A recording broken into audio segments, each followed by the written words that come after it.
Hello বন্ধুরা, আপনি জানেন কি কাঁচ কিভাবে তৈরি করা হয়? কাঁচ তৈরি করা হয় বালু থেকে। ঠিকই শুনছেন, তবে এটা কোনো সাধারণ বালু নয়। যে বালুতে বিপুল পরিমাণ সিলিকা মজুদ থাকে সেই বালু দিয়েই কেবলমাত্র কাঁচ তৈরি করা হয়। যে বালুতে সিলিকার পরিমাণ 99% পর্যন্ত হয়ে থাকে সেই বালুই কেবলমাত্র এই কাঁচ বানানোর জন্য উপযুক্ত। আর এই বালুর সাথে আরো কিছু ম্যাটেরিয়াল যুক্ত করে বিশাল আকারের ওভেনে ঢেলে দেওয়া হয়। আর এই ওভেনের তাপমাত্রা 1500 ডিগ্রি সেলসিয়াস হয়ে থাকে। প্রচন্ড তাপে সিলিকা বালু সম্পূর্ণরূপে গলে যায়। আর তখন এই নরম গলানো বালু দিয়ে ইচ্ছামতো যে কোনো কিছু তৈরি করা যায়।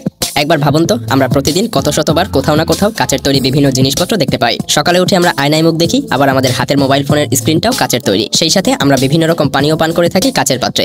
বলা যায় আমাদের জীবনের প্রতিটি ক্ষেত্রেই কাচের ব্যবহার হয়ে থাকে। কিন্তু তারপরও আমাদের অনেকেরই অজানা যে এই কাচ কিভাবে তৈরি করা হয়।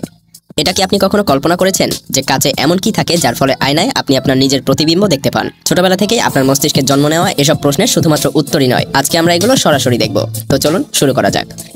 কাঁচ বেশ কয়েক প্রকারের হয়ে থাকে। সবথেকে বেশি ব্যবহার করা হয় দুই ধরনের কাঁচ। প্রথমটি হলো সিম্পল গ্লাস, যা ট্রান্সপারেন্ট অর্থাৎ স্বচ্ছ হয়ে থাকে। আর এই গ্লাস আমরা বিভিন্ন ক্ষেত্রে ব্যবহার করে থাকি, যেমন বিভিন্ন কাচের পাত্র, জানালা, বিভিন্ন গাড়ির গ্লাস সহ আরো অনেক কিছু। আর এই সিম্পল গ্লাস দিয়েই তৈরি করা হয় আয়না। দ্বিতীয় প্রকারভেদটি হলো স্পেশাল গ্লাস। স্পেশাল গ্লাস দিয়ে স্পেশাল জিনিসপত্রই তৈরি করা হয়, যেমন বুলেট প্রুফ গাড়ির গ্লাস। যদিও স্পেশাল গ্লাসেরও বহুল ব্যবহার রয়েছে, কিন্তু তারপরও 90% কাজে সিম্পল গ্লাস দিয়েই সবকিছু তৈরি করা হয়।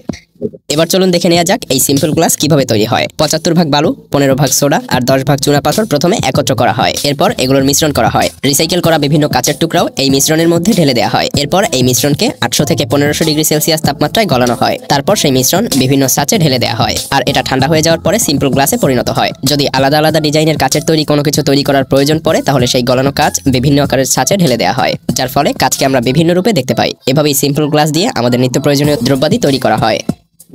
এছাড়াও গ্লাস আরো 3 ধরনের হয়ে থাকে। প্রথমটি হলো স্বচ্ছ গ্লাস, দ্বিতীয়টি অস্বচ্ছ গ্লাস আর 3 নম্বরটি হলো অর্ধস্বচ্ছ গ্লাস।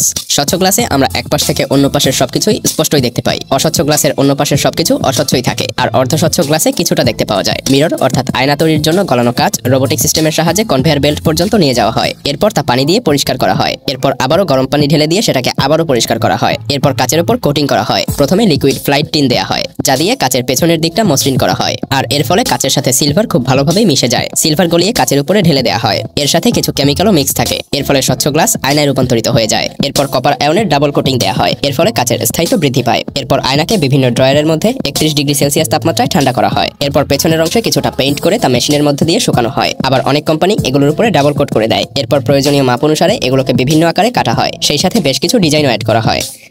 গ্লাসকে বিভিন্ন আকারে রূপান্তরিত করার জন্য বেশ কয়েকটি পদ্ধতি ব্যবহার করা হয়। তবে এর মধ্যে সবথেকে বহুল প্রচলিত পদ্ধতিটি হলো মোল্ডিং। এই পদ্ধতিতে বোতল, গ্লাস, জারের মতো দ্রব্যাদি প্রস্তুত করা হয়। এর জন্য গলানো কাচকে প্রথমে একটি ছাঁচে ঢেলে দেওয়া হয়। এই ছাঁচ বিভিন্ন আকারের হতে পারে, আর পরবর্তীতে কাচের আকার হয়ে থাকে ঠিক যেন ছাঁচের প্রতিবিম্ব। এরপর গলানো কাচে মোল্ডিং পদ্ধতি ব্যবহার করা হয় এবং মোল্ড হওয়া পর্যন্ত অপেক্ষা করা হয়। এটা যখন সম্পন্ন করা হয় তখন বাতাস দিয়ে পূর্ণ করে প্রত্যাশিত বিভিন্ন আকারের সেই কাচকে রূপান্তরিত করা হয়। বেশ কিছুক্ষণ অপেক্ষা করার পরে গলানো এই কাচ ঠান্ডা হয়ে যায়। এরপর ছাঁচ থেকে সেগুলোকে আলাদা করে বাইরে বের করা হয়। জেনে রাখা ভালো, আমাদের পৃথিবীতে প্রথম কাচের আবিষ্কার হয়েছিল প্রাচীন মিশর এবং মেসোপটেমিয়া সভ্যতায় প্রায় 5500 বছর পূর্বে। আর সেই সময়টাতে কাচ দিয়ে বিভিন্ন রকম সাজসজ্জার জিনিসপত্র তৈরি করা হতো। এরপর হযরত ঈসা আলাইহিস সালামের জন্মের পূর্বে প্রায় 1500 বছর ধরে কাচ দিয়ে এসব প্রয়োজনীয় দ্রব্যাদি প্রস্তুত করা হতো। আর এসব জিনিসপত্র প্রস্তুতের পূর্বে কাচের পরিবর্তে পিতল ব্যবহার করা হতো।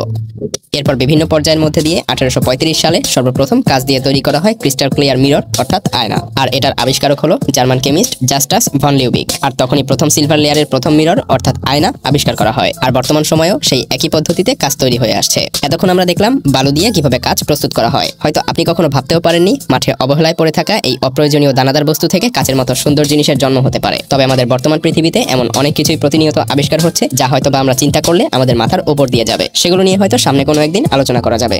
ভিডিওটি ভালো লাগলে শেয়ার করতে পারেন এবং আপনি যদি এমনই রহস্য, রোমাঞ্চ, আনকমন আর ইন্টারেস্টিং ভিডিও দেখতে পছন্দ করে থাকেন তবে বিবর্তন চ্যানেলটিকে এখনই সাবস্ক্রাইব করুন এবং পাশে রাখা বেল আইকনটি প্রেস করুন। তো দেখা হচ্ছে আগামী এপিসোডে। ততক্ষণ পর্যন্ত ভালো থাকবেন।